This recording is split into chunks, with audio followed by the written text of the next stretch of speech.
But even so, I talk a lot about parasocial relationships, and people like to have the idea that I don't like them. I love them. Define a parasocial relationship.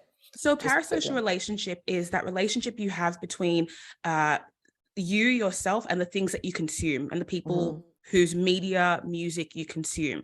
The more context you get for them as a person, whether it's curated or real, you feel as though it creates a level of intimacy that in some ways is there, but not at the potency you feel it at.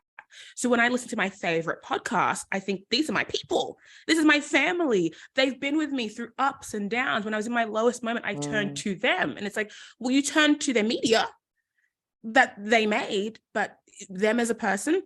And we experience parasocial relationships with our favorite band, our favorite podcast, our favorite character in a book. It's so fun and cool and normal. But what we struggle with in a social media space is recognizing that we are kind of breaking the fourth wall in a way that we couldn't with our favorite band. I was never going to be able to talk to, Pete Wentz in Fall Out Boy and be like, when I listened to so-and-so when I was a kid, it changed my life. But you can do that now. And so you get these small little nuggets of intimacy that build a very convincing picture for you. Well, Flex does DM me back and she does like my content. And I do show her when I buy new things. And she says that those things are really pretty. We are building something. Absolutely.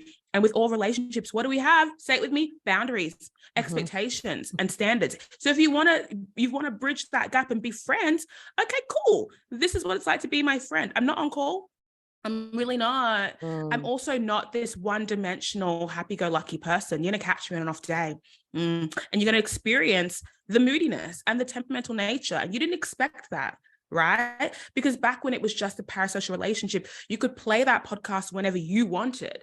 You were solely the controller of this relationship. There was no request from me, expectations from me. Now you've bridged that gap and you're like, wait a second, that's so weird because I asked her a question and she didn't respond. And so, okay, think with me now. Because I'm no longer just a 2D person in your phone. I'm a whole person, a real person. And in some ways, you don't really like that.